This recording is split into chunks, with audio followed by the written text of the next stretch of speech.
Boa noite, pessoal. Finalzinho de domingo e eu decidi passar aqui para dividir com vocês uma questão de um caso real.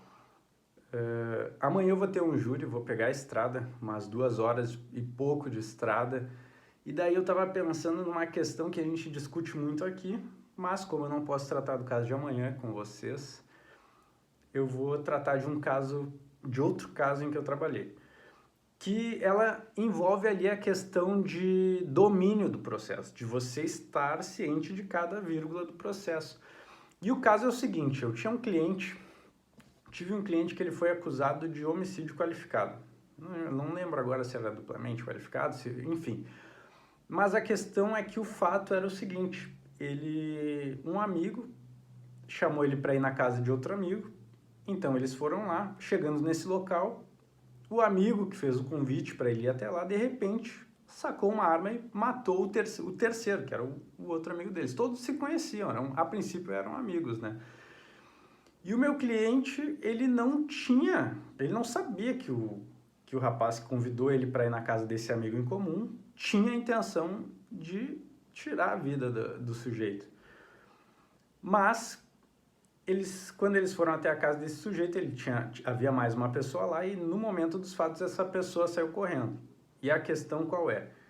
O meu cliente, quando ele ficou na rua, quando ele ouve o barulho do tiro, sai uma pessoa correndo de dentro de casa, que é o que estava acompanhando lá a vítima, que estava na casa da vítima, e ele olha para aquele cara que passa correndo por ele, ele diz, ô, para aí.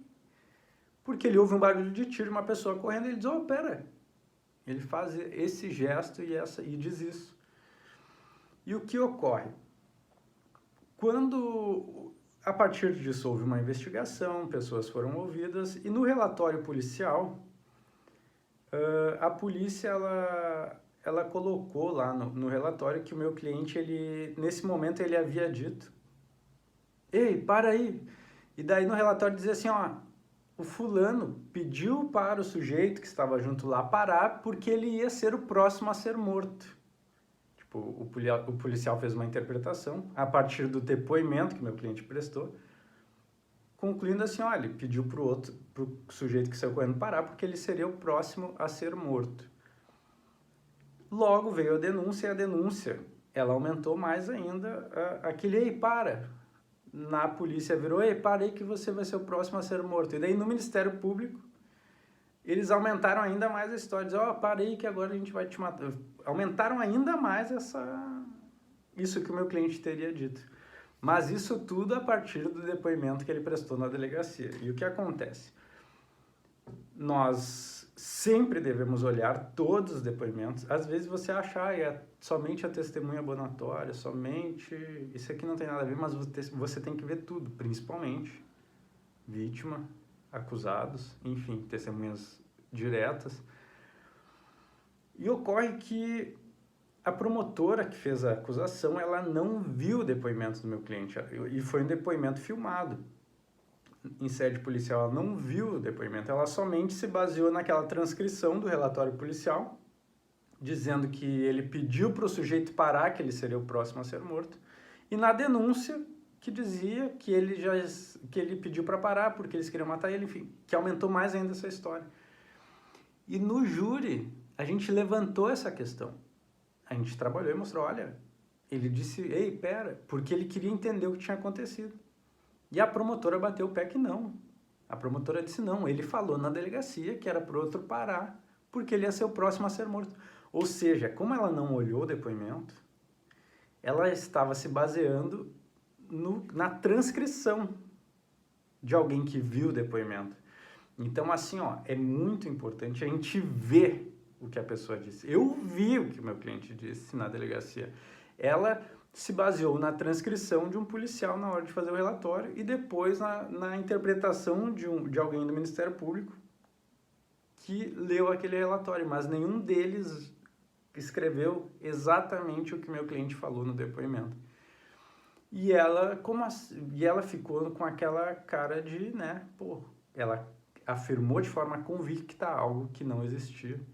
E eu tinha convicção de que eu estava certo, inclusive falei para ela o minuto e o segundo lá do depoimento e que não existia aquilo, que aquilo não passava de uma interpretação da pessoa que estava escrevendo o relatório. E isso é muito importante, gente, nas transcrições de depoimentos, sempre tem termos errados, interpretações, é muito normal. Então você não pode se basear nisso, somente no que a pessoa que transcreveu escreveu lá nas pessoas que transcrevem o que é dito nas mídias, depoimentos, enfim, você não pode se basear nisso, você tem que ver e ouvir, porque senão você pode cometer erros crassos como estes da promotora que afirmou convicta algo que nunca foi dito, mas que eu só sabia porque eu vi, e era um processo com muita coisa, e é muito comum quando você tem um processo com muitas provas também, que a acusação e às vezes até os próprios defensores na preguiça não olham tudo, não veem tudo. E aí acaba dando esses problemas aí. Se eu não soubesse, eu poderia simplesmente aceitar aquela informação que era extremamente prejudicial para mim. Mas como eu tinha convicção, como eu tinha domínio do processo, como eu disse para vocês, a questão aqui é o domínio. Eu tenho domínio de cada vírgula. Amanhã eu vou fazer um júri, eu tenho domínio de cada vírgula do processo. De cada minuto, cada segundo, eu sei. E como é que eu sei isso? Eu não sou mágico, eu estudo. Se você estudar uma vez, você vai ter uma visão boa do caso. Se você estudar 2 vezes, você vai ter uma visão melhor. Se você estudar mais, quanto mais tempo você tiver, melhor. Mas a questão é quanto mais você conseguir estudar o processo, mais você vai ter o domínio dele. Eu escrevo muito, porque quando eu escrevo, eu decoro, memorizo. Se eu escrevo, se eu destaco, se eu pinto, cada um tem o seu modo de fazer isso. Mas quando eu escrevo, eu consigo, de fato, decorar, memorizar. E então, ninguém me pega nessa de, doutor, tá lá sim, o senhor que não viu, não. Ninguém me pega nisso, nunca me pegou e nem vai me pegar, porque eu me preparo. Quando eu vou pro júri, eu me preparo para ter o domínio daquilo que eu estou fazendo, para ninguém afirmar, porque assim é muito fácil, alguém afirma com convicção algo, você pensar assim, putz, será que eu vi certo? Isso não pode acontecer, a gente não pode se abalar desse jeito, por isso que você só não vai passar por isso se você tiver domínio do caso. Beleza, gente? Então, depois do juízo de amanhã, eu vou conversar com você sobre esse caso, que é um caso bem legal, tá bom? Beijo, boa noite.